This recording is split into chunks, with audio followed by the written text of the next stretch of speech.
para celebrar la última conferencia del curso, que va a correr a cargo del doctor Antonio Morales Rondán, que es investigador Ramón y Cajal y profesor de Historia, Arqueología y Egiptología en la Universidad de Alcalá de Henares. El doctor Morales Rondán es licenciado en Arqueología por la Universidad de Sevilla y además estudió Egiptología en el University College de Londres, en Oxford, en Heidelberg, en Birmingham y en Berlín. Es doctorado en Egiptología en la Universidad de Pensilvania, con una tesis doctoral sobre los aspectos filológicos y culturales que dominaron en la transmisión de los textos de las pirámides desde finales del Reino Antiguo hasta el Reino Medio. Pertenece a dos grupos de investigación. Uno es Percepción y Gestión del Espacio en la Antigüedad y el otro Ciencias en la Arqueología, recursos innovadores en medicina, botánica, geología y arquitectura para recuperar el pasado. Sus líneas de investigación son, por una parte, el proyecto del Reino Medio Tebano, otra, los textos mortuorios del Reino Antiguo y Reino Medio, otra es la lengua, literatura y epigrafía y papirología, y finalmente epigrafía, documentación y estudio de la capilla de Jarhotep. Como arqueólogo y epigrafista, y filólogo también, epigrafista y filólogo, claro, ha participado en numerosas excavaciones en Egipto, en Asuán, en Abidos, en El Amra, en Saqqara y en Tebas, y en el Departamento de Egipto y Sudán del Museo Británico de Londres. Como director del proyecto del Reino Medio de Tebas, se encarga del estudio y publicación de las tumbas, coordina los trabajos arqueológicos y es responsable de la epigrafía del proyecto. Es autor de numerosos artículos en revistas especializadas y de varios libros. Entre los libros podemos citar Mitos y leyendas del Antiguo Egipto, por T.G.H. James, del 2020, y Cultos, mitos y prácticas mágicas en el Antiguo Egipto, textos religiosos, de 2800 a.C.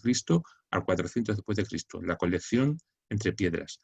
Entre los capítulos del libro figuran literatura religiosa egipcia, con textos, formas y aspiraciones, cultos, mitos y prácticas mágicas en el Antiguo Egipto, textos religiosos, y textos de las pirámides, cultos, mitos y prácticas mágicas en el Antiguo Egipto, textos religiosos.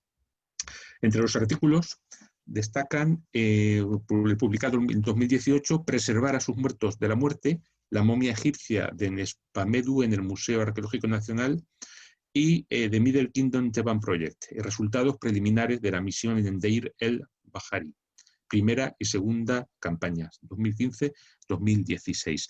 Bueno, habría muchas otras cosas que resaltar, pero por falta de tiempo no lo podemos hacer. Como último conferenciante del curso, desde luego, es todo un lujo poder contar con el doctor Morales Rondán, que seguro que nos va a ofrecer una conferencia muy interesante y, bueno, pues un broche dorado para el curso.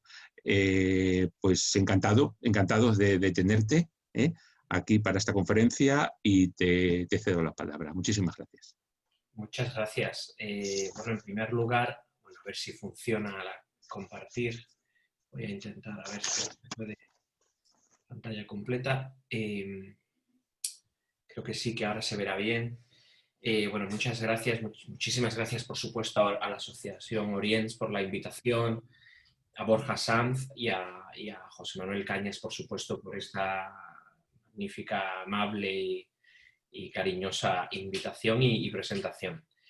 Bueno, yo vengo a hablarles, en principio, del proyecto de excavaciones que tiene la Universidad de Alcalá de Henares en esta zona que ven ahora mismo en la imagen. Básicamente, creo que se ve la mano, el marcador, la zona de Asasif, que es la planicie que ven en primer plano, y la zona de las colinas nortes, en las colinas norte, la zona norte de colinas que se ve aquí, que pertenecen a este anfiteatro geológico conocido sobre todo por el famoso templo de Hatshepsut en Deir el-Bahari. La Universidad de Alcalá de Henares lleva 5 años trabajando en esta zona. Ahora les explicaré un poquito la evolución de estos trabajos y veremos también un poco algunas de las tumbas en las que hemos estado excavando y cómo todo este trabajo, combinando lo textual, lo arqueológico, la cultura material, la arquitectura, las pinturas, la iconografía. Verán que en Egipto las excavaciones proporcionan muchos restos, muchos hallazgos, nos permiten ir construyendo un periodo muy interesante de la historia del Egipto faraónico, que es justamente, también lo veremos luego en cronología y en un mapa, finales del primer periodo intermedio y principios del Reino Medio. Esta es una época muy interesante, es una época donde durante un siglo y medio se venían teniendo experimentando una serie de problemas de alcance social, problemas de carácter económico, fragmentación del Estado, falta de un poder central, la realeza desaparece del mapa, aparecen una serie de líderes regionales que combaten por recursos, por territorio, por poder y por unificar el país y convertirlo de nuevo en el Egipto grande como la época de las grandes pirámides del Reino Antiguo. Y ahí saldrá Tebas, que es quizás el punto álgido de nuestra historia y de nuestro proyecto. Conseguirá Tebas vencer, conquistar toda una serie de regiones, reunificar el país bajo la figura de un monarca muy particular, Mentuhotep II, hablaremos también de él luego, y con ello dar forma, digamos, a un nuevo periodo, el famoso Reino Medio, que es un periodo dorado en la arquitectura, la cultura, la literatura, y que fue utilizado incluso por dinastías posteriores como el periodo clásico al que volver siempre, ¿no? Para la literatura, para las formas artísticas, etc. Bueno, en pantalla les muestro el proyecto, que es un proyecto de financiación nacional durante los 3 años, justo termina ahora este mes de diciembre. Nuestro proyecto Reino Medio Tebano, Arqueología, Epigrafía y Conservación de Tumbas de finales de la dinastía 11, esto es finales del primer periodo intermedio, y del Reino Medio en Luxor. Inició su andadura durante los primeros 2 años como proyecto de la Universidad de Berlín, que es donde yo empecé con este proyecto, y en el año 2017, con una plaza de Ramón y Cajal, aterricé en Alcalá de Henares, me permitieron en Berlín, donde tenían varios proyectos, continuar con desde España y en principio pues, ha tenido un recorrido de 3 años con, como pueden ver, numerosas entidades, financiación de múltiples asociaciones, instituciones y, por supuesto, tanto los gobiernos regionales de Castilla-La Mancha, Madrid, como el gobierno de España. Hemos tenido financiación previa durante esos 2 años en Alemania, la Universidad de Viena, Berlín, la Fundación Fritz Thyssen y la Fundación Gaselec de Melilla nos ofreció también su ayuda. Esto nos recuerda, yo cada vez, como hay que reunir tanta financiación y somos un equipo bastante grande, esto me recuerda, llega un momento que se siente uno como Fernando Alonso con la Fórmula 1 y las pegatinas en todos lados, ¿no? Va a haber un momento que vamos a tener que utilizar las camisetas con 6.000 logos para poder reconocer a todas las entidades que nos ayudan. Y, por supuesto, el Ministerio de Antigüedades egipcio, tienen el logo a la izquierda abajo, que es el que nos permite explotar esta concesión arqueológica y disfrutar de esta zona para la investigación que queremos desarrollar. Por supuesto, todo lo que diga hoy que interese a alguien en algún aspecto particular y esa persona necesite saber más de lo mismo, pues aquí tienen una serie de medios. Esto de los medios, las redes sociales que están tan de moda ahora, pues tenemos página web, Twitter, Instagram, Facebook, incluso alguna persona que me está escuchando y que había preguntado anteriormente en el chat antes de empezar por posibilidades de estudio de egiptología y demás, pues luego podemos hablarlo, e incluso en algunas de estas web podrá encontrar más información al respecto. Si no, pues me puede mandar un email y lo hablamos. Por supuesto, siguiendo un criterio científico fundamental que no tantas instituciones como deberían siguen, nosotros publicamos todos los años un report, un informe arqueológico. En este caso lo hacemos en español en la revista del Boletín de la Asociación Española de Egiptología, que es una de las revistas españolas dedicadas especialmente al mundo del Antiguo Egipto, y por otro lado lo hacemos en la revista alemana Studien zur ägyptischen Kultur, donde normalmente se publica en inglés y se incluye mucho más material, ¿no? Mucho más amplio el contenido y los detalles de esta revista mucho más especializada. Nuestra historia comienza, la nuestra desde luego comenzaría en el 2014 con una visita mía en verano al yacimiento que me interesaba, buscando algunas tumbas que nos permitieran conectar trabajo de campo con investigación en la línea en la que yo quería desarrollar mi carrera en esos momentos. Es verdad que la ciencia pues, da sorpresas y sobre todo la arqueología, nunca uno va a encontrar lo que espera, sino otras cosas, además de las que espera normalmente. Pero anteriormente a ello, en los años 20, nuestra historia podríamos desplazarla hasta allí. La imagen que tienen a la izquierda son excavaciones de la misión del Museo Metropolitano de Nueva York en Deir el-Bahari, y la imagen de la derecha corresponde a este señor llamado Herbert Winlock, que fue el director de la expedición durante 15 campañas, 15 años, director de la expedición del Metropolitan en la zona de Deir el-Bahari. Winlock dejó el cargo en el año 31 como director de trabajo de campo y se marchó a Nueva York, donde fue nombrado director del Museo Metropolitano al completo, también porque tenía problemas de corazón y le costaba mucho trabajo trabajar en condiciones duras, ¿no? Pues aquí, en los años 20, es donde empieza nuestra historia. Las excavaciones del Museo Metropolitano de Arte de Nueva York nos han servido para entender muchos aspectos de la arqueología de los años 20. Es verdad que ellos iban buscando lo estéticamente bello, lo que realmente podía mostrarse en los museos, las cientos de páginas, los diarios arqueológicos, los planos, los mapas, las fotografías, en muchos casos llevan casi 100 años almacenadas sin que nadie las haya consultado y examinado, y nos sirve como un material que necesita una profunda revisión para poder avanzar en nuestras excavaciones. Dependemos, en cierto modo, de las excavaciones anteriores que realizó Winlock, y en algunos casos, en nuestra zona de excavación, nosotros lo que hacemos es seguir las huellas de Winlock y de la misión norteamericana. En muchos casos estamos reexcavando tumbas, complejos que ya habían excavado anteriormente los norteamericanos. Aquí tienen otras dos imágenes del director de la expedición. Las pongo también porque para mí es una especie, y para el resto de nuestro equipo, es una especie de relación de amor y odio. Winlock era un escritor magnífico y cuando realiza sus artículos de investigación, uno puede notar cómo se leen con mucha facilidad, ¿no? También eso, digamos, que nos hace quererle mucho, le tenemos siempre en cuenta en nuestras excavaciones en Egipto.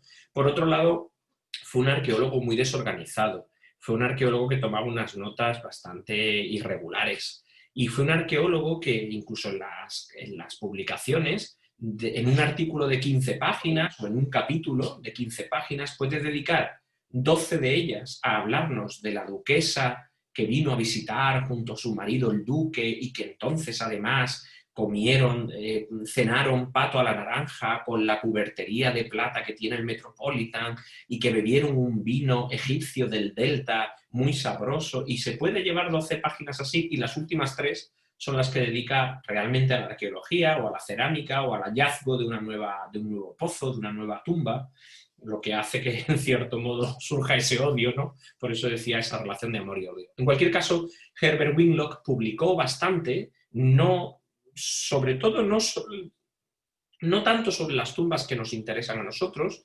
porque también realizó otra serie de grandes descubrimientos relacionados con otra etapa, con el Reino Nuevo, la época imperial de los Tutmosis, Hatshepsut, los Ramésidas, pero en cualquier caso fue un brillante escritor.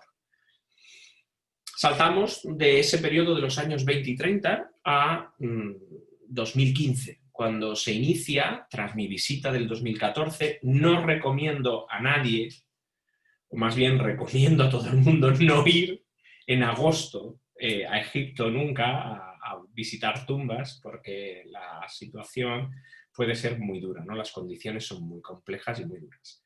Pero era el momento que tenía en el mundo académico. A veces pues uno depende de los veranos, de ciertas estancias que pueda conseguir, y en esos momentos es como surgió. Y yo en el 2014 visité varias tumbas y decidí organizar un equipo de investigación. Veía que había una línea muy interesante que había sido muy ignorada. Es una línea básicamente centrada, como decía antes, en el primer periodo intermedio y en el Reino Medio. Cuando uno habla de Tebas, cuando uno lee sobre Tebas, la antigua Tebas, la Tebas faraónica, casi todo lo que va a leer es sobre el Reino Nuevo, sobre los templos de Tutmosis III, de Hatshepsut, de Ramsés II, el Rameseum famoso, de los colosos de Memnón, que son estatuas en el templo de Amenhotep III, del templo de Medinet Habu de Ramsés III, es decir, todo gira alrededor de la época imperial.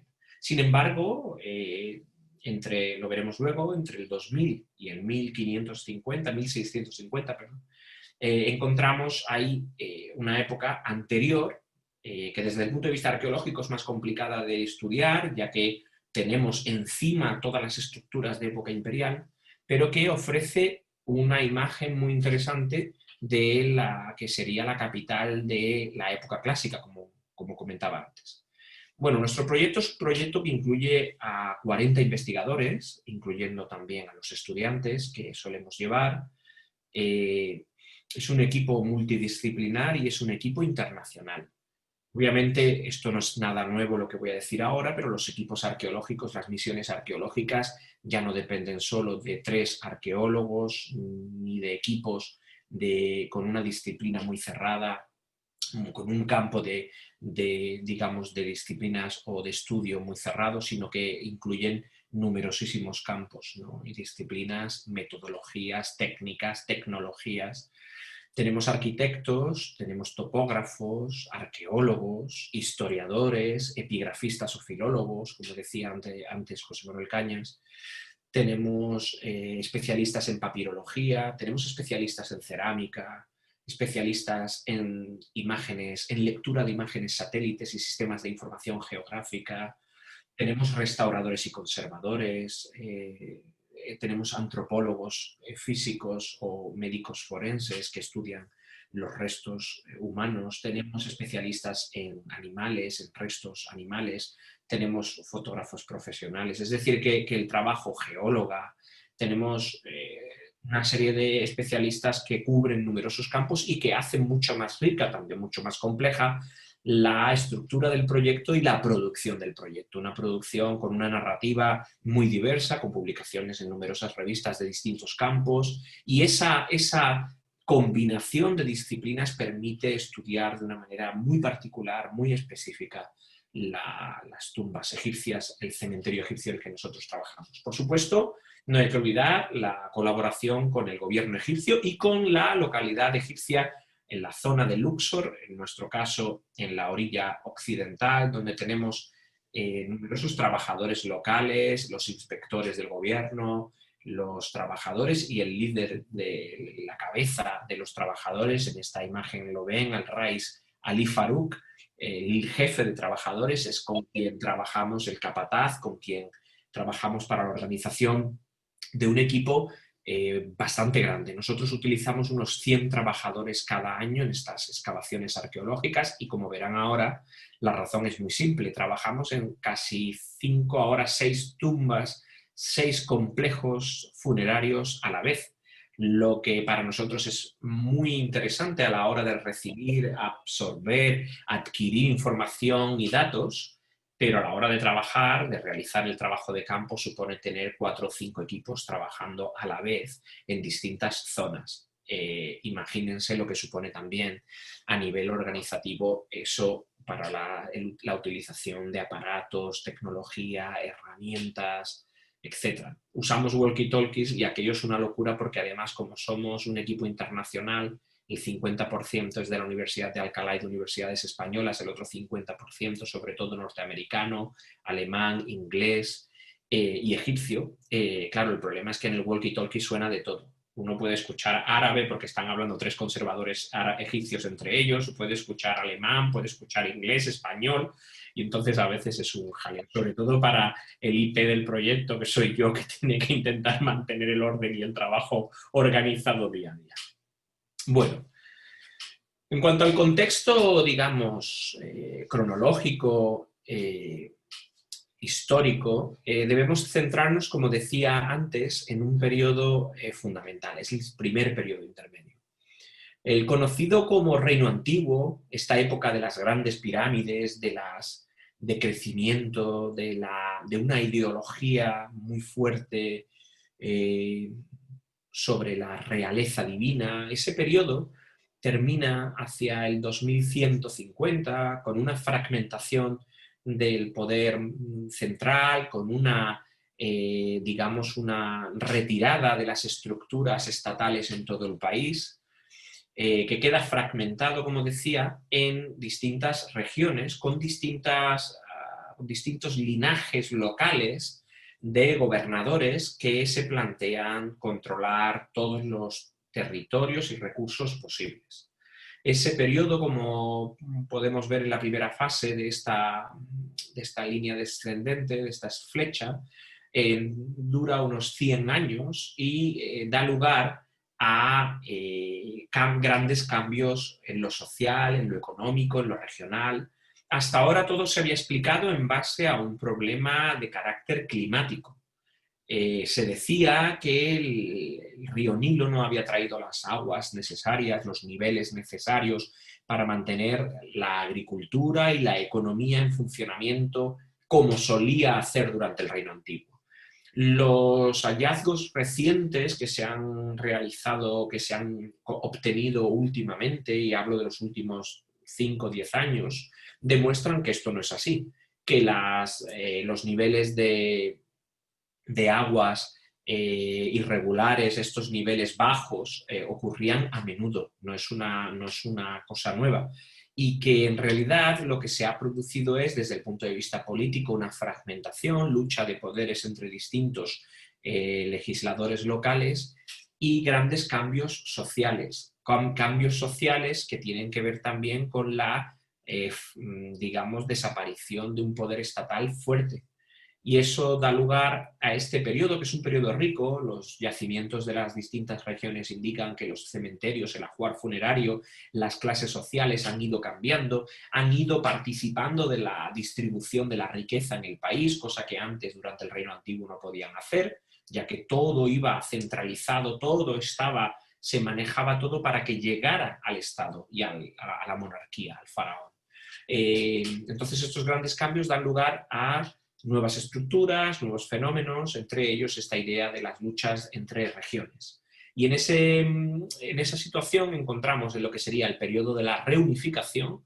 Es una gran lucha que se produce entre 2 grandes poderes. Tebas, por un lado, en el sur, y el centro de Heracleópolis, que es un centro además excavado también por un equipo español, dirigido por Mari Carmen Pérez Die, del Museo Arqueológico Nacional de Madrid, que maneja también lo que sería la otra gran capital del momento, que lucha con los líderes tebanos. Eso dará lugar a una serie de conflictos durante unos años, hasta que 75 años después, más o menos, Mentuhotep II controla el norte del país, después de que su padre, abuelo y bisabuelo ya hubieran iniciado esa etapa de lucha contra el norte, y termina liderando lo que sería, a finales de la XI, los principios del Reino Medio, de la época clásica. Y ahí es donde veremos a los primeros monarcas de la dinastía XII, Amenemhat I y Sesostris I, que son esos 2 primeros reyes de la dinastía XII, que van a realizar grandes cambios. Entre otros, quieren volver a la situación del Reino Antiguo, quieren volver a controlar los círculos de acceso económico a recursos, a expediciones, a exploraciones, a la explotación de minas y de grandes territorios que se habían perdido por parte de la monarquía, que había desaparecido durante ese primer periodo intermedio. Es en esta situación, en este desarrollo de 2 o 3 periodos en los que nos vamos a encontrar en nuestro proyecto. Imágenes a la izquierda, Dagi, visir de Mentuhotep II, Yari, muy destruida la tumba, estamos intentando restaurar parte de la misma, director de prisiones de Mentuhotep II, luego tenemos a Genenu, que es una especie como de ministro de Hacienda, y por último, la figura central de este primero gobernador, luego rey del sur y finalmente rey de todo el país, reunificado, Mentuhotep II. Digamos que el conflicto se explica de una manera muy sencilla. En realidad luego hay detrás numerosas complicaciones y todavía tenemos pues, muchos huecos que no entendemos bien o de los que no tenemos fuentes. Básicamente, en el sur de Egipto, en esta zona verde, encuentran ustedes la capital, Tebas. Tebas era capital de una provincia llamada La Fuerte, en egipcio Waset, que era la zona, digamos, donde los ancestros de Mentuhotep II habían controlado, desarrollado y protegido durante esos 100 años de luchas de poder. Sin embargo, en un momento determinado se lanzan al control de las 3 regiones al sur. Son 3 regiones cuyas capitales eran Hieracómpolis, la ciudad de Horus, Edfu y Elefantina. Y una vez controlada esta zona, ascienden a la zona central de Tinis, que es donde se encuentra Abidos, y aquí es donde se va a producir en Tinis el gran choque con esta facción que vemos de color azul, cuya capital era Heracleópolis, que la tienen aquí arriba en el norte, casi ya cercana a Memphis, que es la que heredó en cierto modo culturalmente el poder, los estilos artísticos, las tradiciones de Memphis, ¿no? Del reino antiguo. Pues Heracleópolis como capital conseguía controlar hasta la zona de Abidos y aquí es donde chocan. Definitivamente pierde el control Heracleópolis y Mentuhotep asciende hasta controlar Heracleópolis, Memphis y toda la zona del delta, dando lugar a la reunificación del país. Y esto que ven a la derecha es un ejemplo de la distinta producción que se encuentra en este periodo de las regiones, este primer periodo intermedio, donde vemos una producción muy desigual dependiendo de la zona, de las regiones. Esto me da pie para hablar un poquito de esta idea de la riqueza del primer periodo intermedio, esta idea del periodo oscuro del primer periodo intermedio como periodo entre 2 grandes momentos culturales, hay que abandonarla. Es un periodo de gran producción artística, literaria, religiosa, y eso hay que tenerlo en cuenta también cuando se analiza este periodo. Estos son los 2 grandes poderes. Vemos 2 representaciones características de estas 2 zonas, en Heracleópolis y en Tebas, que son las 2 facciones que van a luchar hasta que finalmente Mentuhotep II reunifique el país después de estas luchas y ponga final a ese primer periodo intermedio. Mentuhotep II, obviamente, va a desarrollar toda una nueva política. Y esa nueva política, además va a contribuir a la innovación cultural, ideológica. Obviamente esa nueva política y esa nueva ideología busca, sin dejar de relacionarse con sus orígenes, pero busca diferenciarse de sus ancestros, de su padre, de su abuelo, que habían sido gobernadores de la región, en ningún caso monarcas de todo el país, como consiguió él. Lo primero que va a hacer Mentuhotep es abandonar esta zona de aquí que vemos en el mapa antiguo, en este mapa realizado en los años 20 por Whitlock, precisamente. Es una zona donde se enterraron su padre, su abuelo y su bisabuelo. Es el cementerio del Tarif, famoso por estos hallazgos de mediados de la dinastía 11, que él abandonará moviendo, desplazando la necrópolis real, ya, en su caso, a la zona de Deir el-Bahari. En nuestra imaginación tenemos que retirar, o en nuestra mente deberíamos retirar el templo de Hatshepsut. La reina Hatshepsut llega muy a posteriori del periodo de interés nuestro, Y lo que hay que entender es que aquí construyó Mentuhotep su templo funerario y tumba, que además influyó mucho por eso son estilos muy parecidos, aunque el de Mentuhotep está todavía semiderruido, no ha sido reconstruido como el de Hatshepsut, pero influyó mucho en el estilo del de Hatshepsut, que en cierto modo copia el de menor escala de Mentuhotep. Pues Mentuhotep abandona la zona del Tarif, se marcha a Deir el-Bahari y eso va a dar lugar a un movimiento muy interesante, porque luego tendrá dos sucesores, Mentuhotep II, que serán Mentuhotep III y IV, que no reinan muchos años, y a posteriori un visir, puesto que no tuvieron descendencia, Mentuhotep IV no tuvo descendencia, su propio visir, Amenemhat, se convertirá en Amenemhat I, primer monarca de la dinastía XII, y este se empezará a construir un templo funerario en esta zona. Sin embargo, de nuevo intentando diferenciarse de la dinastía XI, de los Mentuhotep anteriores y demás, termina construyendo una pirámide en el norte y construyendo una capital nueva cerca de Memphis, llamada Lisht, desde donde va a dirigir el país durante el Reino Medio, ¿no? Durante su reinado, y luego sus sucesores también. Lo que vemos a la derecha son tumbas características del Tarif. Pongo esta imagen porque la que vamos a ver a partir de ahora en nuestras excavaciones son tumbas de los nobles que se entierran en Deir el-Bahari alrededor de su monarca, Mentuhotep II, pero utilizando los estilos, estructuras, la arquitectura, la tradición que se venía manejando en el cementerio de El Tarif.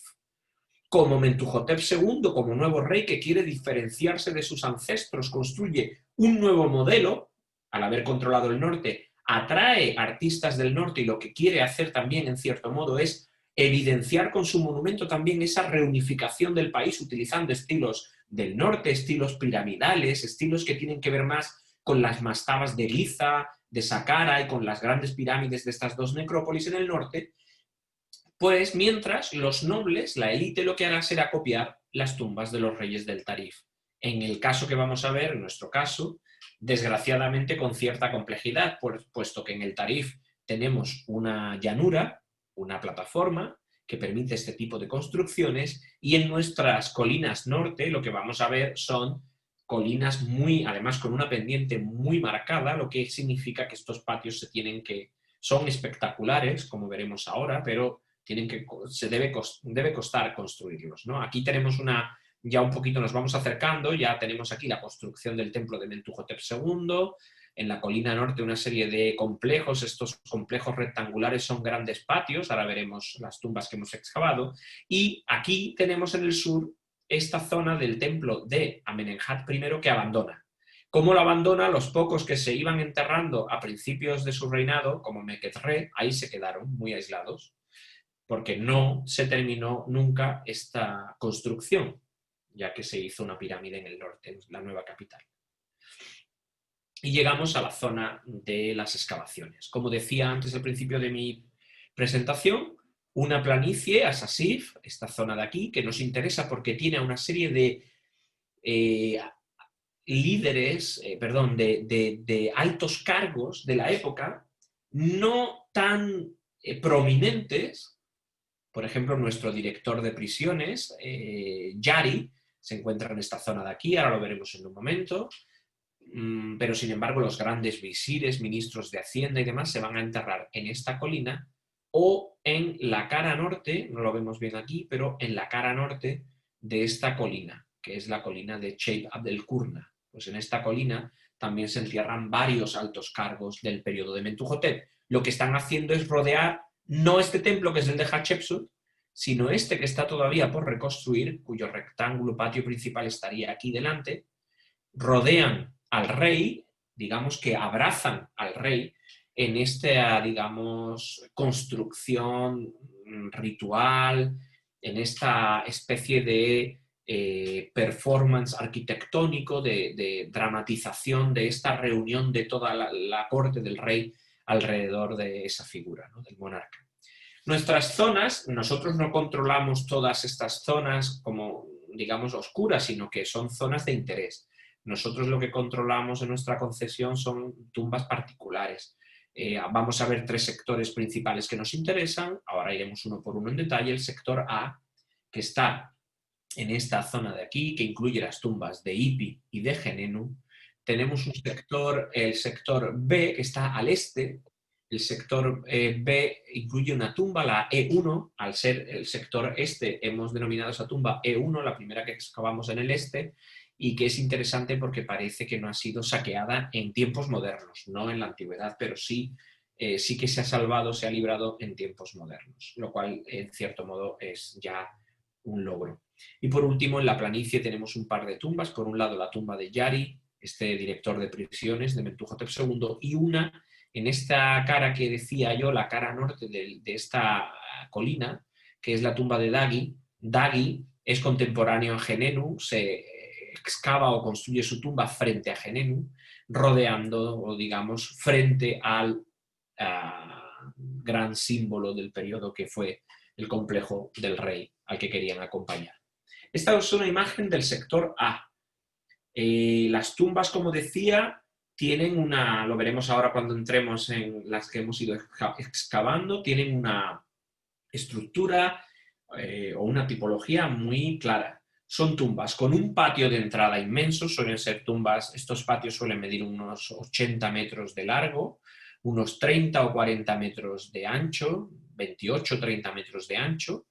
Son zonas públicas, normalmente a los pies del patio se encontraba, aquí abajo a los pies de la colina, se encontraba el acceso al patio, donde normalmente un visitante podía allá encontrarse con la capilla del difunto. Es una capilla de culto para poder contactar con el difunto, ver su estatua o ver una inscripción y ver a quién pertenece esa tumba sin tener que ascender a la tumba principal, ¿no? A la capilla principal.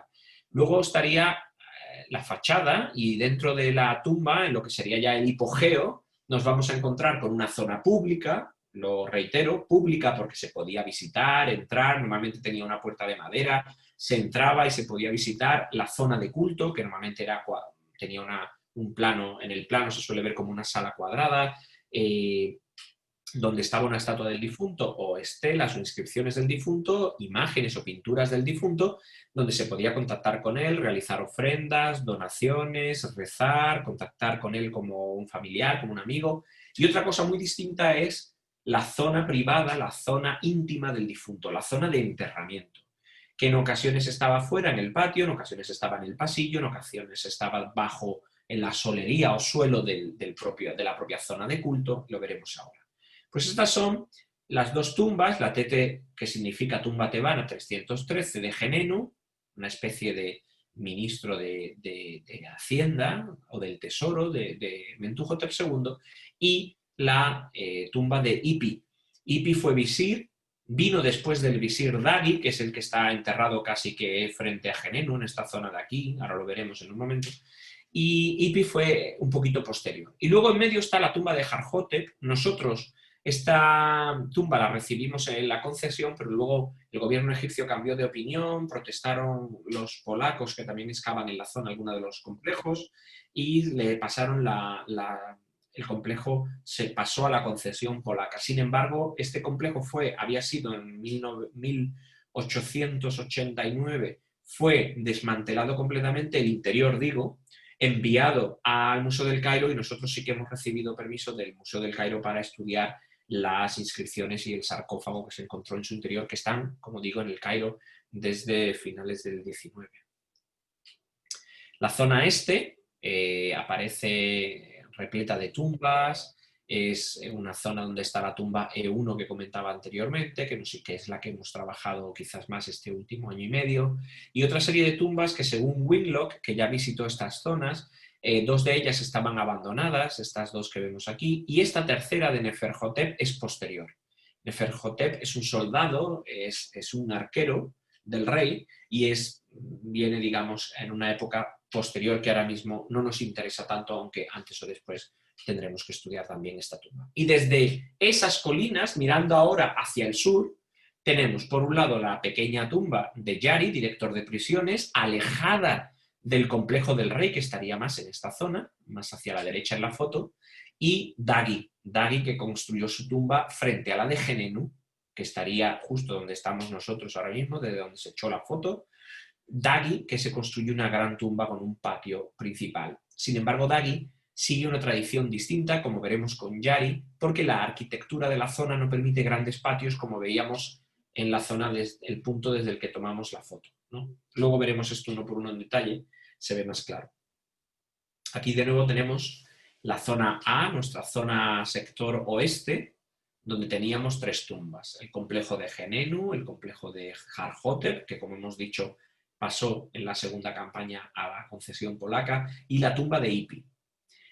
Si nos ponemos a mirar los títulos de estos señores, veremos que eran grandes cargos del rey. Ahí tenemos a finales de la dinastía 11 a Genenu, que era notario real, amigo único, es una especie de título honorífico, asistente del rey, supervisor, y aquí empezamos con los títulos exóticos o estrambóticos, ¿no? Supervisor del cuerno, la pezuña, la pluma y la escama. Bueno, pues esto que vemos tan raro, en realidad es como decir supervisor de toda la economía que tenga que ver con la ganadería, grande y pequeña, la pesca y la caza, todo lo que tenga que ver con las aves, los peces, los grandes, los rebaños de gran y de menor tamaño, todo ello lo controlaba. Luego, supervisor de toda ave que flote, vuele o camine. Es verdad que los títulos son un poco particulares. Y uno que me recuerda siempre a mi madre, cuando me quedo en su casa, supervisor de lo que es y de lo que no es. Porque me dice, aquí la que mando soy yo, y me recuerda mucho cada vez que leo este título, me recuerda a mi madre. Y supervisor de la gran casa. En realidad, intendente del reino o ministro, como decía, del tesoro y de Hacienda. Luego tendríamos la tumba del visir Ipi. Visir, asistente del rey, supervisor del sello. Como decía, Ipi ya es un poquito posterior, es de principios de la dinastía 12, ya está sirviendo a este señor Amenemhat, que había sido visir, pero que como no había descendientes, se eligió en rey y subió al trono como Amenemhat I. Esta sería la zona B, la zona este, donde teníamos a este arquero, Neferhotep, y a esta tumba E1 en esta zona, que veremos en unos minutos. Y luego, de nuevo, esta zona, ahora mirando otra vez hacia el sur, con el supervisor de prisiones Yari y la tumba del visir Dagi, que acumuló. Dagi fue uno de los grandes cargos del momento. Incluso la lista, comparándola con la de los demás, es inmensa. Por supuesto, tenía un título, el de visir, que en egipcio antiguo se pronuncia Taiti, Chapti, Sab. Este es el título de visir del rey. Y tenía otra serie de cargos. Amigo único, alcalde de la ciudad de Tebas, visir y juez, supervisor del sello, el sello real, supervisor de los 6 grandes recintos. Estas son cuestiones también de carácter ritual en algunos casos, en otros son de carácter económico. Por ejemplo, supervisor del doble tesoro de la plata, supervisor del doble tesoro del oro. Él era también, acumulaba el cargo, tomó un cargo que tenía Geneno anteriormente, que era el cargo de ministro del tesoro, junto con otra serie de cargos, muchos de ellos de carácter ritual, como portavoz de Nehem, sacerdote funerario Sem, servidor de Horus, etcétera, etcétera. Pues empezando de nuevo con el sector A y ya yendo un poquito más en detalle, podemos empezar, como decía, a iniciar este recorrido con la tumba del visir Ipi. Aquí tenemos parte del patio. Por supuesto, uno de los elementos más interesantes de las excavaciones en los patios es el hecho de que uno puede encontrar estructuras subordinadas, subsidiarias en los laterales. Es algo que ya hemos experimentado nosotros gratamente, ahora verán algunos de los descubrimientos, pero también hay que excavar el interior de la tumba principal. Este hipogeo, que se adentra con un pasillo bastante largo, de unos 12-14 metros, donde se llega a este hall, a esta zona de culto. Esta es la cámara que yo decía de carácter cuadriculado, donde suele haber una estatua del difunto, suele haber una estela con inscripciones o representaciones del difunto, bajo la cual o bajo cuyo suelo se encontraba ya un pasillo descendiente y la cámara del sarcófago. Si lo viéramos aquí en esta imagen de la derecha abajo, en el perfil tendríamos la subida del patio, el acceso, la puerta de entrada. Obviamente hemos cortado el patio porque si no, no nos cabría la imagen en esta foto. Se llega con un pasillo muy alargado, se llegaría aquí a esta cámara de culto. Aquí estaría situada una estela o estatua del difunto y bajo la misma, bajo esa sala, secretamente, se escondería el pasillo de entrada descendiente, este corredor, hasta la cámara del sarcófago. Un sarcófago además muy particular. Como ven aquí hay como una doble línea, está esta y está esta del fondo. En esta cámara se construyó un sarcófago que quedaba tapado también por el suelo de esa cámara, de manera que aquel que descendía y conseguía encontrar la manera de acceder a la cámara del sarcófago se encontraba con que la sala no tenía ningún sarcófago, pensaría que se le habían adelantado, cuando en realidad el sarcófago se encontraba debajo de ese suelo artificial creado para precisamente cubrir el sarcófago y parte del ajuar funerario. Aquí tienen una imagen conseguida a través de fotogrametría, una técnica que se ha puesto muy de moda, del final del pasillo, acceso o entrada a la cámara de culto. Aquí es donde de manera pública se podía acceder a esta cámara. Aquí en esta línea de aquí tendríamos que imaginarnos el final de la cámara y algún tipo de capilla para el difunto, el dueño de esta tumba. Y bajo el suelo de esa tumba, hoy en día como está completamente, el suelo ha sido retirado, ha sido saqueado completamente por la buena calidad de la piedra, quedan muy pocas piezas como ven aquí en posición, pues bajo el suelo de la misma se encontraba el pasillo descendiente, estos bloques están aún in situ, hasta la cámara del sarcófago. Y aquí vemos ese sarcófago con una caja llamada caja de canopos, donde iban 4 jarras canopas o canopos con partes del interior del difunto y, como pueden ver, una especie de bordillo, de lengüeta que se queda alrededor de la cámara porque hay que situar las piezas, los bloques, para tapar el sarcófago que quedaba escondido bajo el suelo de esa cámara. Todavía queda hoy en día una pieza in situ, este bloque in situ del suelo, que está justo a la altura necesaria para que todas las piezas cubran el sarcófago, en cuyo interior iría un ataúd de madera y la momia. Aquí tenemos uno de nuestros arquitectos tomando notas. El sarcófago está en un proceso, está experimentando un proceso de cambio, estamos restaurándolo. Muchas de las piezas que aparecen, que ven aquí arriba y que pertenecen al sarcófago, que vamos encajando poco a poco, también en este lateral de los pies del sarcófago, aparecen durante las excavaciones en el patio. Es decir, todavía a día de hoy estamos recuperando muchos fragmentos desperdigados, descontextualizados por la visita continua de personas a lo largo de los siglos y sobre todo el saqueo inicial que debió sufrir esta tumba. Estas tumbas fueron muy saqueadas porque tenían, desde el punto de vista de la monumentalidad, eran prestigiosas, muy llamativas, grandes, no eran tumbas escondidas y que querían pasar, digamos, un perfil bajo para pasar desapercibidas, y en épocas de crisis la gente, no solo los ajuares, la tumba en sí, el saqueo, digamos, de la cámara del sarcófago, sino también el propio material.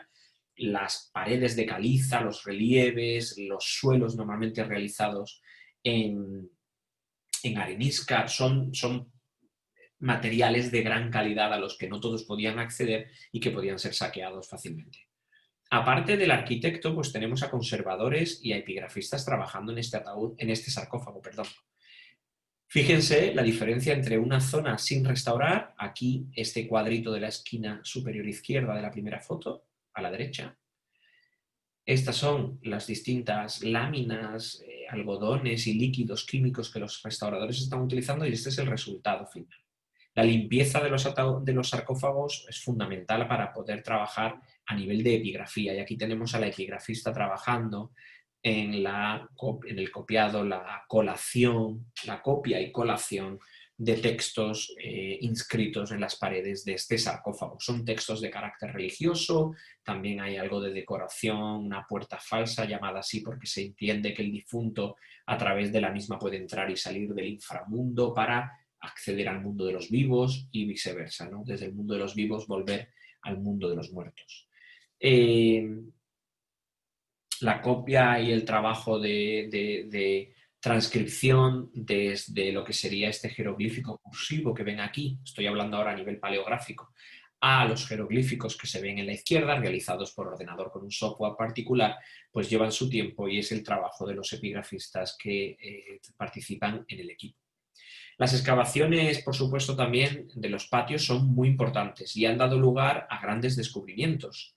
Por ejemplo, aquí ven en la zona este de la pared de Ipi este descubrimiento que se produjo en 2017. Aquí tenemos lo que sería la limpieza del pozo que se halló, y en el interior, este es el plano de lo que se halló en el interior, dio lugar a pues noticias hace ahora 3 años muy interesantes sobre el descubrimiento de un depósito de momificación con todas las jarras que se utilizaron para guardar los materiales de embalsamamiento del difunto visir Ipi. Estos materiales están en contacto con el difunto, con su sangre, con su sudor, con sus líquidos internos. Durante el proceso de momificación han estado tocando al difunto, que se considera un individuo que se sacraliza en el proceso de momificación y que se vuelve un semidios, y no son lo suficientemente puros como para estar guardados dentro de la cámara del sarcófago, ni son materiales como para tirarlos y no pensar en ellos y no mostrar ningún respeto, y por lo tanto se tiene que construir un depósito de momificación particular para guardar esos materiales. Dentro de estas jarras, estas bolsas de natrón son las sales que se utilizaban para desecar al difunto, se necesitan unos 300 kilos de sales de natrón para momificar a un cuerpo humano, y en el interior de estas jarras pues, se guardaron todo tipo de materiales que se habían utilizado en la momificación. Estas bolsas de natrón y toda una serie de conjuntos de vendas de distintos tipos, como habían sido utilizadas en el proceso de momificación, están impregnadas de ciertos aceites, ungüentos y sales, y eso puede producir pues, ciertas reacciones o alergia porque huelen, entre otras cosas, huelen muy fuerte. Las sales de natrón huelen muy fuerte y es necesario utilizar mascarilla. Todavía estamos hablando hace 3 años, no era época de pandemia. Aquí tienen ejemplos de tapones de estas jarras, de las bolsitas, de los distintos paños, trapos, sudarios. Incluso tenemos distintas técnicas de producción de estos materiales. Estamos hablando del año más o menos 2000 a.C. y todavía a día de hoy la tela conserva su capacidad, su resistencia. Vendas medianas, menores, con nudos para los dedos de las manos y los pies, para los brazos. Ellas, por supuesto, todas estas vendas fueron analizadas, examinadas, porque en algunos casos tienen inscripciones, no fue nuestro caso, por especialistas en momificación. Encontramos además, junto a este sudario que se utilizó para cubrir al difunto, el corazón del difunto. Y esto es un elemento que ha dado lugar a mucha discusión sobre el tema. Los corazones de los egipcios entendían que en el corazón residían no solo los sentimientos, sino también el pensamiento, la memoria y la capacidad de pensar. No lo vinculaban con el cerebro, por eso el cerebro era eliminado durante el proceso de momificación a través de la nariz con unos líquidos que ablandaban el material del cerebro, y con unos bastones, con unas piezas metálicas, eliminaban el cerebro a través de la nariz. Lo que sí que tenían mucho cuidado era con el corazón. El corazón, cuando se momificaba, se devolvía al abdomen, al pecho del difunto, para cerrarlo y guardarlo, porque el corazón era necesario para ir más allá. Necesitaba uno sus sentimientos, la capacidad de distinguir el bien y el mal, poder responder, su inteligencia, su imaginación, sus habilidades mentales, etc. El problema con este corazón es que cuando se envuelve en su venda, en su lino, desgraciadamente toma la forma de las bolsas de natrón, y probablemente por error, así lo piensan nuestros médicos forenses, aquí le tenemos en acción a ambos, por error los embalsamadores metieron el corazón en una de las jarras, y esa es la razón probablemente por la que le apareció en una de las jarras y no donde debía de estar, que era dentro del difunto. Trabajamos el resto del depósito de modificación: jarras, fotografía 3D de las piezas, representaciones de fotogrametría, fotografía profesional in situ necesaria, ya que les debo recordar que en Egipto está prohibido traerse los objetos al país de origen, no pueden salir de Egipto, ni pueden salir del yacimiento, por eso se utiliza la tumba como almacén, ni se pueden hacer análisis químicos sin permiso, ni se pueden utilizar no se pueden tomar muestras para analizarlas en el país de origen. Es decir, todo se tiene que hacer en la propia ciudad de Luxor o desplazándonos a El Cairo con permiso del ministerio para hacer análisis químico. También se encontraron restos de papiros, pero estos papiros fueron encontrados en 1920 por las excavaciones de Winlock. Pero son muy interesantes, son cartas personales que terminaron en una de las tumbas subsidiarias, probablemente de un dependiente del visir, y nos cuentan mucho sobre la economía y la sociedad del momento. Han sido utilizadas para escribir numerosas obras sobre los elementos sociales, las relaciones familiares, la compra y venta, los testamentos, etcétera, que se mencionan en estas cartas. En el 2018 encontramos un segundo depósito de momificación debajo de esta cámara que vemos aquí, que subsidiaria, donde se habían encontrado los papiros en los años 20, pero había sido saqueada en su totalidad. Se encuentran sellos que sirven para cerrar, para sellar jarras con líquidos, para ofrendas, para donaciones, para regalos, etcétera, etcétera. Se sellan también papiros, documentos escritos, cartas que deben sellarse y nos quedan restos de estos sellos utilizados. Aquí sí incluso se puede ver el resto de la telilla que debía llevar el sello o el resto del papirillo que queda en esa zona. Se han encontrado también chaptis. Estos chaptis son figurillas funerarias que sirven para servir mágicamente, vuelven a la vida en el más allá y sirven al difunto. Son servidores del difunto en el más allá. ¿De acuerdo? Esta es la cámara de la que les hablaba de Harhotep, que está en el Cairo. La cámara y el sarcófago fueron desmantelados y enviados al Cairo. Hemos realizado una investigación sobre los textos, muy interesante. Los textos que están inscritos en el sarcófago transforman el sarcófago en un barco o bote, y al difunto en su capitán, para navegar por el horizonte acompañando al sol durante el día y por el inframundo junto al sol durante la noche de manera eterna. La tumba de Genenu, la que está al oeste, es una tumba con muchas complicaciones. Entre otras cosas, ha sido reutilizada y ha sido retocada, digamos, a posteriori, ¿no? El elemento principal de la tumba de Genenu es estos escalones de 30 metros de ancho, que en la distancia pues debían ser, cuando estaban en buen estado, debían dar un carácter muy prestigioso, muy monumental a esta tumba. Se han encontrado restos de sarcófago, restos de sarcófago y de estelas, como esta que se conserva a la derecha en el museo en el Pushkin Museum de Moscú, y esas estelas, esos fragmentos de estelas nos permiten, por ejemplo, ir reconstruyendo parte de las estelas que debía tener este individuo en sus pasillos o su tumba, en los pasillos de su tumba. Se ha encontrado papiro, este papiro creemos que es falso, la técnica, la manera, la paleografía parece indicar que es una especie de copia barata que ha hecho alguien que visitaba el yacimiento, probablemente algún egiptólogo en su tiempo libre, pero hay que estudiarlo y tenemos una papiróloga que tiene que verlo. Lo queríamos ver en el 2020, pero desgraciadamente tuvimos que cancelar al principio de la expedición el viaje, la estancia, y no pudo llegar. La zona este, para ir terminando, porque en realidad me quería centrar sobre todo en la tumba de Ipi. La zona este tiene una serie de tumbas que nuestros arquitectos han dibujado, han preparado, se han centrado mucho en preparar tanto a nivel manual, incluso a nivel artístico, en su tiempo libre, dibujos, acuarelas, etc. Pero también ha utilizado, por supuesto, las técnicas más novedosas como el láser.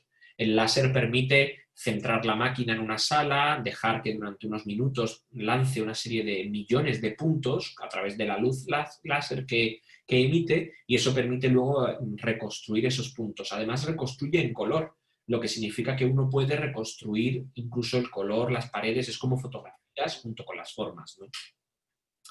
La tumba esta tumba E1, que encontramos en el año 2017 cubierta hasta arriba, ya hemos limpiado la entrada, esto ya es a posteriori, aquí tenemos el proceso de limpieza de la tumba. Como pueden ver, hemos limpiado todo el pasillo, aquí están acabando ya de limpiar el pasillo, pero al fondo se puede ver que la acumulación de derrubio o de escombros es tan alta que nadie accedió a la tumba, al menos en época moderna. Seguramente en la antigüedad fue saqueada. Pero en la antigüedad tenían valor los metales, la piedra, no tanto la madera, los papiros, y aún seguramente quedarán madera y papiros. Aquí tenemos una versión ya del 2018, antes y el después, cuando ya ha sido limpiada y preparada para cerrar la tumba y esperar al año siguiente.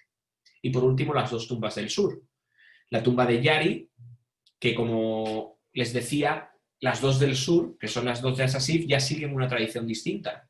La tumba de Yari Es una tumba de tipo Saf. En egiptología, las tumbas de tipo Saf es como se denominan a los pilares, son tumbas con fachada de pilares. Esta tumba se conserva en un estado horrible porque, como pueden ver en el lateral, sobre todo derecho aquí en esta imagen, está construida en lo que se llama tierra tafla. Es un tipo de piedra caliza de muy mala calidad, muy blanda, muy plástica. Nuestra geóloga nos indicaba que tiene muy mala pinta y nuestros arquitectos confirman, porque encima el gobierno egipcio no ha prestado atención a lo que le hemos dicho, porque existe una carretera que pasa por encima y ya le dijimos que variase un poco el recorrido, pero no nos ha seguido la corriente, por decirlo de alguna manera, y nuestros arquitectos calculan que esta tumba tiene los años contados. Creemos que entre 15, 20, 25 años todavía le quedan, pero si no se cambia el rumbo de esa carretera y se refuerzan los pilares y los huecos que quedan de manera muy debilitada, esta tumba perderá su estructura en ese tiempo. Se encontró, aunque hoy en día aquí, vuelvo a la imagen principal, solo queda una mancha oscura, esta mancha negra que ven aquí, se encontró en los años 20, en concreto 1929, encontró Winlock este jardín funerario.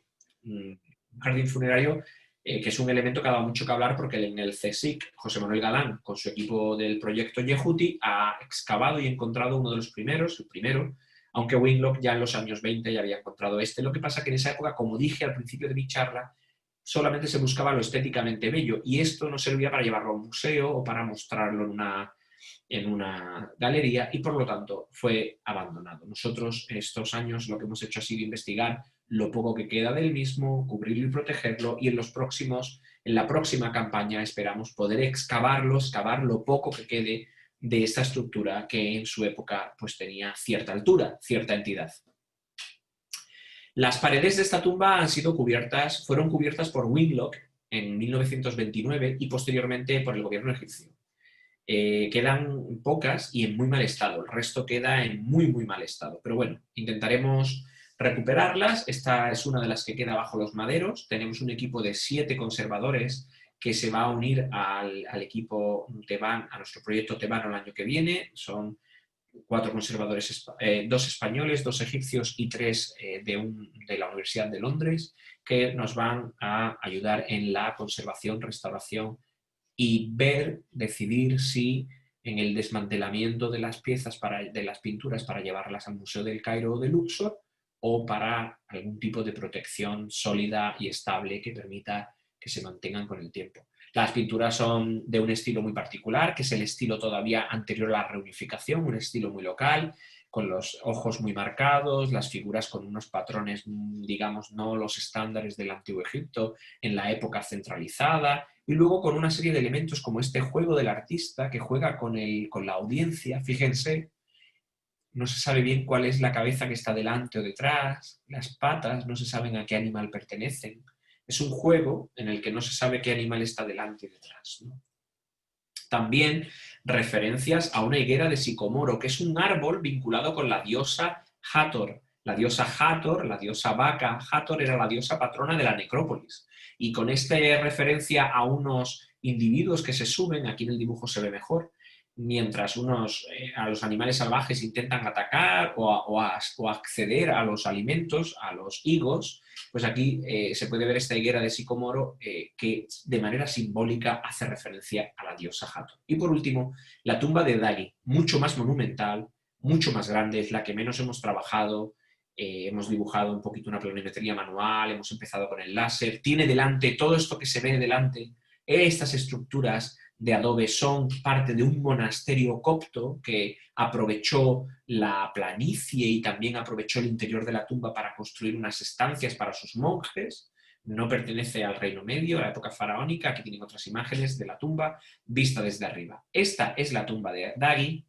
Enfrente tendríamos la tumba de Genenu, ambos rodeando el complejo funerario del monarca Mentuhotep II. Esta es una vista desde el interior de Dagi. En el mortero que tapa o que cubre las paredes se encuentran unas 50 inscripciones coptas muy interesantes que nos hablan de la vida de estos monjes, y desde esta tumba podemos ver incluso los patios de Genenu, con nuestra jaima o carpa y los obreros trabajando, y la de Ipi, en esta zona de aquí también, con los obreros trabajando. Las pinturas, las inscripciones están por investigar, por restaurar, por proteger, aunque cuando uno se acerca y las ve en detalle, observa elementos excelentes, bellísimos, que merecen la pena y merecen el trabajo. Desde lejos obviamente se suele ver poco, de cerca se observan todos estos materiales que además incluyen una serie de textos, biografías, acciones de los individuos que nos hablan de la sociedad del momento. De nuevo, además, entre los fragmentos que hemos recuperado iniciales, se han encontrado de nuevo lo que veíamos en Yari, estas referencias a un árbol de higos, de sicomoro, un sicomoro, que probablemente, de nuevo digo, de manera simbólica hacen referencia a la diosa Hathor. No hay que olvidar que en esta época los difuntos, sobre todo incluso de la élite, no podían representar a dioses en sus tumbas, eran elementos del decoro religioso al que solo podía acceder el monarca y la familia real. De manera que, de un modo simbólico, mediante la representación de un árbol que hace referencia a la diosa Hathor, uno está haciendo de nuevo, relacionándose de nuevo con la diosa Hathor. Y por último, el sarcófago del visir Dagi, un sarcófago muy interesante, bellísimo en el interior, porque en el exterior sabemos que la inscripción externa se realiza cuando Dagi estaba todavía en sus primeros años de trabajo, porque el único título que incluye, y eso no es lo normal, es supervisor de la puerta de palacio. Y desde de ser supervisor de la puerta de palacio, el interior incluye ya grandes referencias al gran visir Dagi, e incluso la calidad y el estilo artístico ya representa el de una persona, un alto cargo con acceso a los grandes talleres y a los grandes editores, artistas e intelectuales del momento. Y con esto, pues bueno, ponemos fin a este recorrido rápido y yo les agradezco mucho su paciencia y su interés. Gracias. Muchas gracias. Si alguien quiere hacer alguna pregunta, puede hacerlo por escrito en el chat o bien le activamos el audio para que habléis si queréis.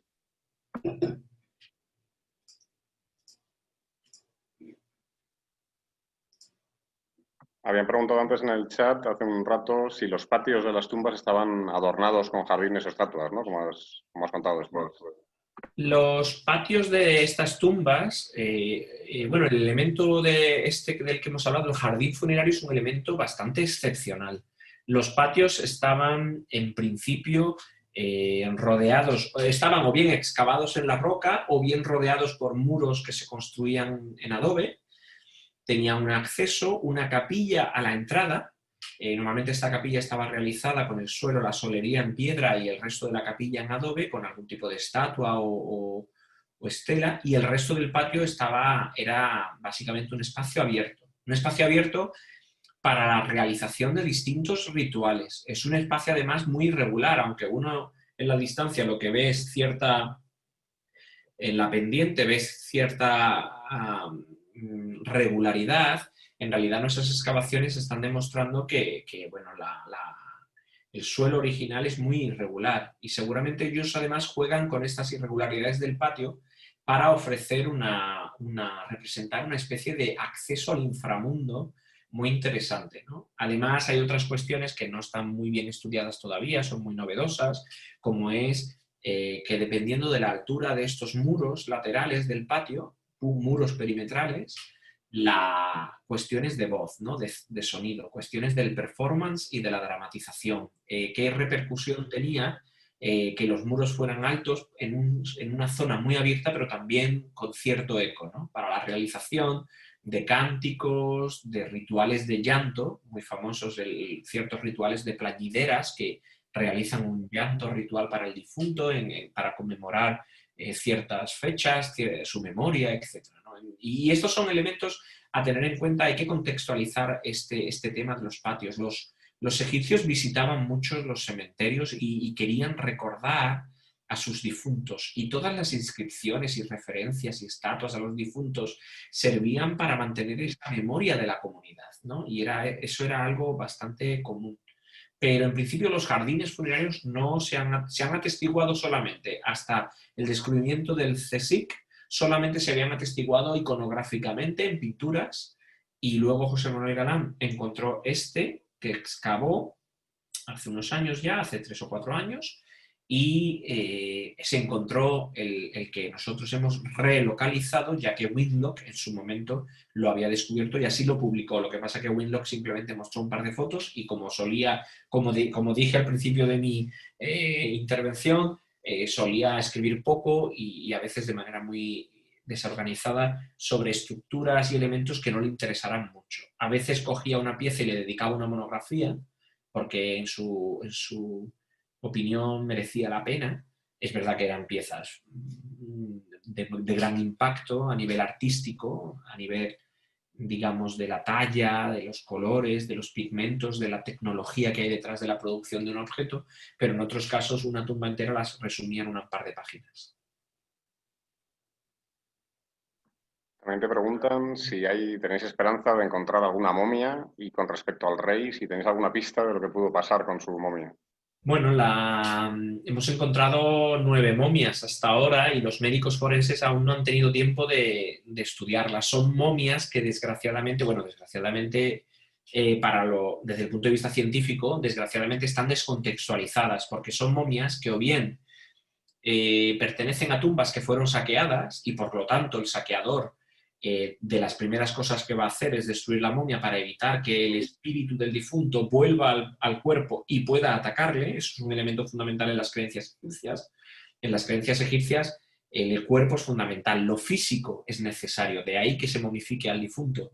De modo que si como saqueador o ladrón de tumbas destruyo el cuerpo, o lo quemo, o lo rompo en trozos, los restos que quedan los convierto en fragmentos de restos humanos, pues seguramente evito el ataque de la momia y del difunto. Entonces, son momias que han sido, bueno, pues tiradas fuera de sus tumbas y que, bueno, pues desgraciadamente no las tenemos bien contextualizadas. Eso no quita que tengan que estudiarse, los médicos forenses pueden investigar las técnicas de momificación que se han utilizado, en el caso de una de ellas que incluye una especie de lengüeta de cuero para la boca y que incluye además restos de gajos de ajo, cabezas de ajo introducidas en las cuencas que lo hacían a veces para cubrir los ojos sabiendo que cuando se descompusieran, pues estas cabezas de ajo ocupaban el hueco y seguían dando una forma más o menos relativamente presentable a la momia. Estos elementos muestran que era una momia de calidad, que habían tenido mucho cuidado en su producción. Pues estos son elementos a tener en cuenta y a estudiar. En cuanto a la momia del rey, la tumba del rey sufrió 3 fases de construcción distintas. Fue cambiando de idea a lo largo de los años de gobierno y me imagino que de la reacción de todo el país al control de este nuevo monarca. Cambió su titulatura real. Los monarcas tienen 5 nombres, cuando ascienden al trono reciben 5 nombres, el que tenían de siempre, y se les suman 4 más que también indican un poquito la línea de los papados, de los reyes que cambian de nombre, incluso de reyes con sus epítetos, pues indican un poquito la línea a seguir, la ideología que hay detrás o el plan que tienen de gobierno. Esta idea, pues en su caso se aplicó con grandes cambios, porque cambió de nombre 2 o 3 veces. Y en cuanto a su monumento, pues apareció completamente destruido. Los 2 sitios que se plantearon como tumbas, primero uno mucho más impresionante y amplio, solamente se descubrió un ataúd y cuando pensábamos que dentro estaría la momia del difunto se encontró una estatua ocupando el lugar de la momia. Algo simbólico, algo tipo cenotafio que representa a la tumba, se ha interpretado así. En cuanto al otro lugar, se encontraron restos humanos, algunas vendas, restos de un brazo, pero no sabemos si pertenecía al rey o no, y no hay restos de la momia del rey. Probablemente o bien recuperada por sacerdotes. Es verdad que Mentuhotep quedó en la historia de Egipto como el gran salvador del país de una época de problemas. Es verdad que el propio Mentuhotep y sus sucesores son los que creemos que de manera propagandística crearon toda una literatura sapiencial y una literatura pesimista sobre lo duro que fue el primer periodo intermedio, cuando en realidad creemos que no fue tan así. Y que fue señalado por la posteridad como uno de los grandes monarcas del país. Puede ser que lo sacaran de su complejo, temiendo algún tipo de saqueo, que eran muy corrientes, y lo guardarán o escondieran en algún otro sitio, pero no sabemos más. No se ha recuperado. Ana quería saber si eran esclavos o si los trabajadores estaban bien tratados o si sabéis algo de este asunto. ¿Los nuestros o los antiguos? Los antiguos, claro. Los nuestros debo decir que están muy contentos porque aunque al cambio cobran poco en comparación con un trabajador en Europa, pero lo que cobran es más o menos 3 o 4 veces lo que cobrarían al día. Entonces están muy contentos y cuando vienen, ellos lo que hacen es retrasar su trabajo para la tarde. Se pegan una paliza a los pobres porque desplazan su trabajo, su horario de trabajo a la tarde, y con nosotros trabajan, que es muy interesante, hay que tenerlo en cuenta, nosotros trabajamos de 6 de la mañana a 12 del mediodía, porque al mediodía a las 12 no hay quien viva con el sol que hace, da igual qué parte del año sea, qué época del año sea, que es imposible estar ahí. Entonces ellos a partir de las 12 descansan un poco, comen y se marchan a trabajar por la tarde. Entonces digamos que tienen una remuneración interesante. En cuanto a los obreros antiguos, la idea de los esclavos hay que abandonarla. Es una idea, yo se lo comento mucho a nuestros alumnos en clase. Todas las culturas antiguas, todas las civilizaciones antiguas tuvieron esclavos. Eso está claro. Todas las civilizaciones han tenido, mediante conquistas, como botín de guerra, realizando una serie de razzias o ataques particulares a ciertos territorios, con poblaciones nómadas, se hacían con ganado, con personas. Eso siempre ha existido. Pero la idea de que las construcciones egipcias, ya sean de carácter privado o de los reyes, las realizaron esclavos, hay que abandonarla. La razón es muy simple. Uno coge el año y lo divide en 3 partes, porque los egipcios tenían 3 estaciones al año, no 4 como nosotros. Cada estación del año tenía 4 meses. Los meses egipcios son de 30 días con 3 semanas de 10 días. Cada semana tiene 10 días. Yo ahí siempre le digo a los alumnos, ya hemos empezado mal porque hemos perdido un fin de semana por mes. Ya solamente 3 de ellos 3, nosotros 4. 3 semanas de 10 días, 12 meses de 30 días, luego unos añadidos, estos 5 días añadidos, al final del año dedicados a ciertos dioses, y decíamos 3 estaciones. Una de ellas, las estaciones se calculan o se dividen siguiendo un poquito el comportamiento del río Nilo, que es el que da vida, el que trae las aguas, la agricultura y la vida de nuevo al país cada año. Empieza en verano y durante los primeros 4 meses el país se inunda incluso algunos templos, sobre todo aquellos que tienen una ideología muy acuática y de iba a decir financiador, se nota que estoy financiador, estoy buscando financiación, fundador, dioses creadores, dioses demiurgos, que tienen una ideología muy particular relacionada al fango, al barro, a la creación. Esos templos suelen estar, por razones entre otras de carácter ideológico, muy vinculados al río Nilo, y cuando se inunda todo se llenan de agua. Y esa época, en esos 4 meses, no se puede trabajar el campo, está inundado todo. Es lo que le da luego riqueza al suelo egipcio. Pues durante esos 4 meses, el sistema egipcio planteaba que trabajaran para el Estado y eran financiados, eran cubiertos, recibían salarios, alimentación, terrenos, etcétera, del Estado. Y ellos lo que hacían era trabajar en sus regiones, sus provincias, sus ciudades y sus aldeas para el Estado. Entre otras cosas, las pirámides, los templos a los dioses, capillas de los reyes que están construidas a lo largo de todo el país,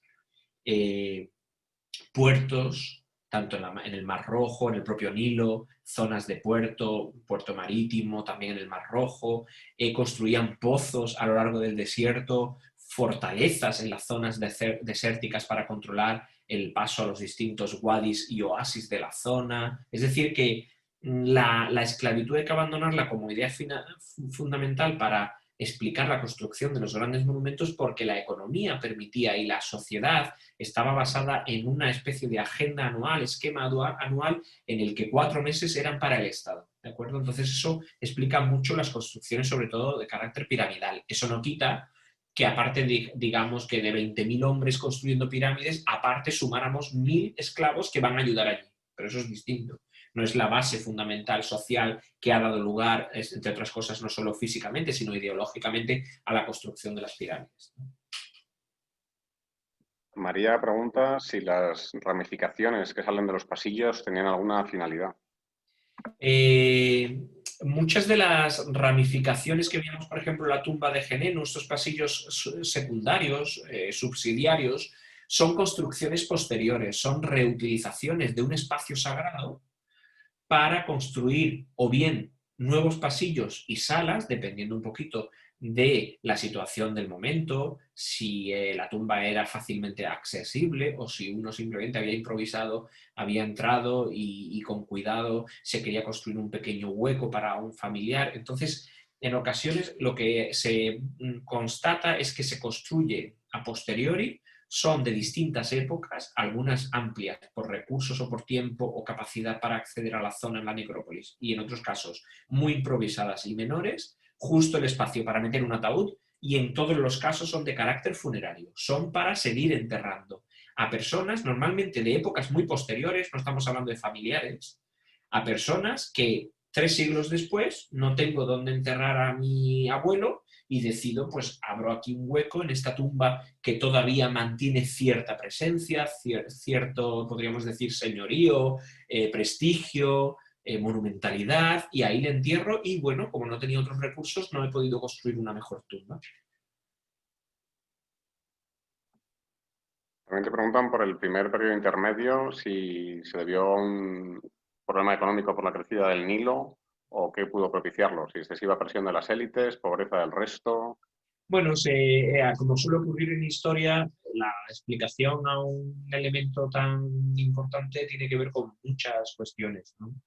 La principal a tener en cuenta es que lo que se ha dicho hasta hace nada, que era los niveles de aguas muy bajas del Nilo, esa idea hay que abandonarla. Desde el punto de vista del medio, del comportamiento de las aguas del Nilo, los niveles del Nilo y de la capacidad de explotación de recursos agrícolas, ganaderos, minerales y demás, se observa un crecimiento en la riqueza durante el primer periodo intermedio en todas las regiones. Sí que se observa un mayor número de referencias a hambrunas, pero esto tiene que ver con la falta de un poder central que administra todo, y dependiendo de en qué región le pillaba a uno, pues a lo mejor el que está gobernando esa región no ha sabido manejar bien los recursos y demás, ¿no? Pero en principio el primer periodo intermedio tiene que ver, o la caída que supone ese primer periodo intermedio tiene que ver con varios elementos, ¿no? A finales del Reino Antiguo los reyes han perdido mucho poder, han cedido numerosos recursos y privilegios a la élite. La élite además deja de enterrarse alrededor del rey en la capital, en la zona de Memphis y en las necrópolis rodeando Memphis, y se empieza a enterrar, eso lo vemos claramente en la sexta dinastía y finales del Reino Antiguo, empieza a enterrarse en sus lugares de origen. Ya no hay tanta identificación con el monarca e incluso existe un movimiento que empieza a justificar lo personal, la ambición personal. En las inscripciones aparece cada vez más ese elemento del hombre que se hace a sí mismo, la persona que se hace a sí mismo, que se construye un futuro sin estar vinculado con el rey. Antes todo era con el rey. He hecho esto por el rey, soy el gran cargo menganito del rey, todo era con el rey, ¿no? Entonces, eso también, esa variación en el poder de la monarquía y el poder de las élites tiene que ver mucho con el asunto. También tiene que ver el hecho de que uno de los últimos monarcas, Pepi II, reinase viviese 90 años, reinó unos 75, 80 años, porque reinó desde que tenía 6 o 7 años de edad, y que seguramente o bien fallecieron sus descendientes, porque él vivió mucho tiempo y era normal que fallecieran. La media de edad en el Egipto antiguo, no hay que olvidarlo, era de 30 años. Entonces fallecerían algunos de sus sucesores y parece que no tuvo sucesor claro. Eso dio lugar ya a un enfrentamiento entre distintos altos cargos que además procedían de distintas regiones y surge esta regionalización de la cultura, de la política y de la vida egipcia, ¿no? Esto hay que tenerlo también en cuenta. Esta idea de la muerte tan temprana es normal en el Antiguo Egipto. Ramsés II tuvo unos 100 hijos, 13 o 14 esposas. Ramsés II, cuando fallece Ramsés II, el Grande, el famoso Ramsés del Ramesseum, sube al trono su hijo en orden o sea, su primogénito ya había fallecido y en orden de acceso al trono era su hijo número 13º o 12º, el 12 o el 13 en el orden, ¿no? Ya habían fallecido, cuando muere Ramsés II, ya habían fallecido 12 o 13 hijos suyos. O sea que eso también hay que tenerlo en cuenta, ¿no? Y eso pues debilitó mucho la monarquía. La economía, además, cambia, es un momento en el primer periodo intermedio en el que se inician expediciones particulares que hasta entonces habían sido un privilegio real. No podía uno montar expediciones a África a por marfil o a por oro o a por simios o a por pigmeos, que a veces se traían pigmeos, danzarines y demás, o a por personas o a por ganado. No se podían montar expediciones por su cuenta, uno no lo podía montar por su cuenta, sino que dependía del rey. Y ahora sí que empiezan a montarse expediciones particulares. Y eso también indica elementos económicos que hacen que el monarca no tenga acceso a unos recursos que antes sí tenía.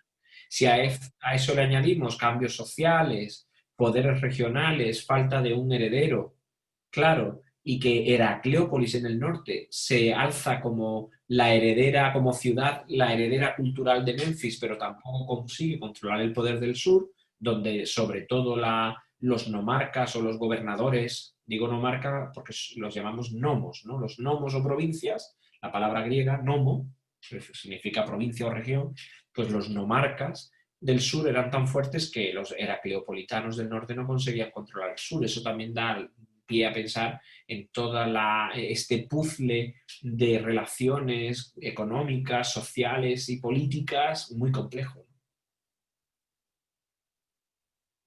Michelle te pregunta por vuestros obreros, si están adscritos a una tumba determinada o... Bueno, es una buena pregunta. A veces presto más atención a ese tema. Hoy iba un poco rápido porque quería ver todas ellas, todas las tumbas y no lo he explicado tanto. Nosotros tenemos unos 100 obreros.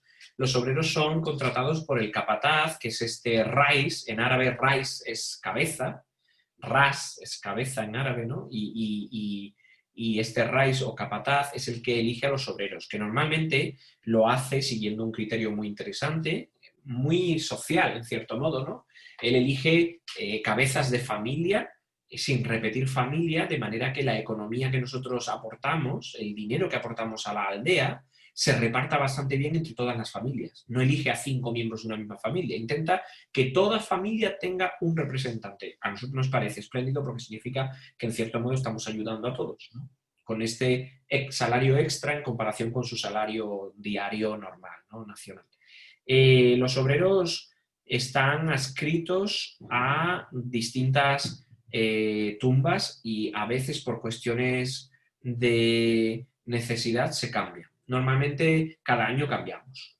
Además, cada año tenemos distintos obreros, no siempre puede apuntarse el mismo o llegar el mismo, o el capataz no puede llamar al mismo por cuestiones o de salud, o de que tiene otro trabajo, o se ha marchado a otra ciudad, o que ese mes tiene un trabajo muy importante que hacer en otro sitio.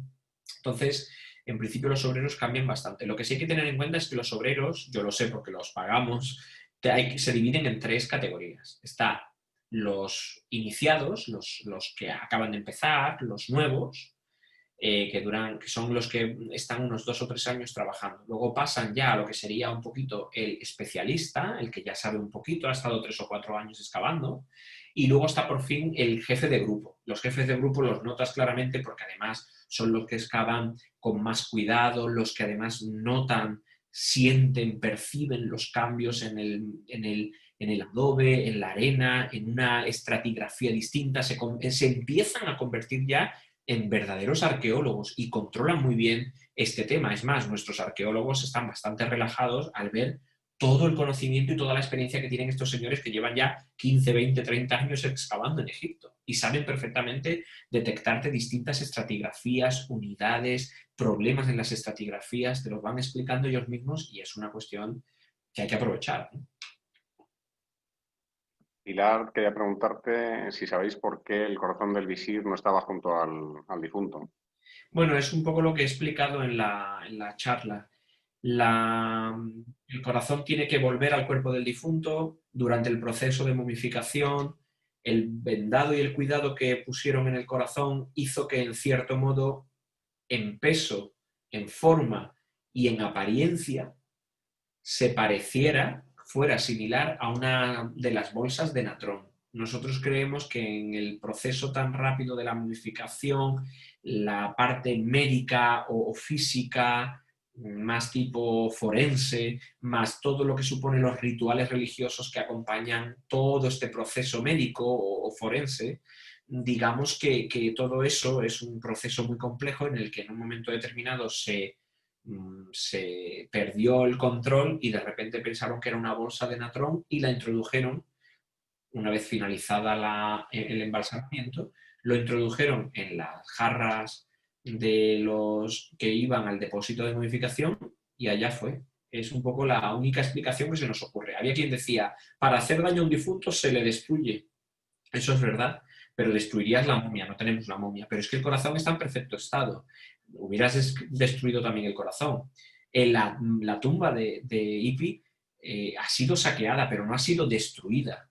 No ha sido cuando hay destrucción consciente de un difunto y de su tumba, se nota. Lo ves en los hachazos, los golpes metálicos. Hay una dinámica distinta que se percibe en la tumba que no la tenemos en el caso de Ipi, por lo tanto no hubo un intento de damnatio memoriae, ¿no? Terminar con la memoria de este individuo. Esther pregunta si se puede visitar la zona en estos momentos. La zona está abierta, bueno, en estos momentos son momentos muy particulares, pero sí, los egipcios ahora mismo ya tienen todos los yacimientos arqueológicos abiertos. Hatshepsut se puede visitar, el templo de Mentuhotep se puede ver en la distancia desde la zona de Hatshepsut, que sí se puede visitar, y nuestras tumbas, las tumbas de nuestra concesión no se pueden visitar. Están, en primer lugar, en una zona muy alta, muy elevada, y además nuestra zona, no sé si os habéis fijado en las imágenes, pero encima hay un par de edificios que son de carácter militar, y los egipcios están absolutamente obsesionados con el control militar de los yacimientos arqueológicos para que no vuelva a ocurrir cosas como ocurrió, por ejemplo, en los años 90, como una serie de atentados terroristas contra los turistas, precisamente para evitar la economía externa y para debilitar el país internamente. No sé si alguien más tiene alguna pregunta. Bueno, te damos las gracias por participar y es un placer, aunque sea telemáticamente, pero... Y no, gracias a todos vosotros. Antes vi a alguien que había hecho una pregunta sobre estudios de egiptología y demás. Os pongo en el chat mi email, porque vamos, es público y todo el mundo que me escriba. Como tenía varias preguntas y eran bastante complejas algunas, prefiero que me pregunte por email. Yo os envío mi email a ella y a todo el que quiera preguntarme cualquier cosa, pero vamos, en cualquier caso, muchas de las preguntas las podéis tener respondidas en las páginas, en la página web, en nuestro Twitter. La página web está llena de artículos que hemos publicado en inglés y en español, más imágenes, vídeos de las excavaciones que podéis acceder a ellos y son muy bonitos. Y a esta persona que me preguntaba al principio, pues que me mandó un email y yo le contesto todo lo que quiera. Pues muchísimas gracias y esperamos que el año que viene podamos tener el curso, ¿no? Que tenemos pendiente de jeroglíficos, pero en persona, ¿no? Para vernos. Ojalá, sería buena señal que nos podemos ver todos en persona. Sí, muchas gracias a vosotros. Muchísimas gracias. A vosotros, gracias.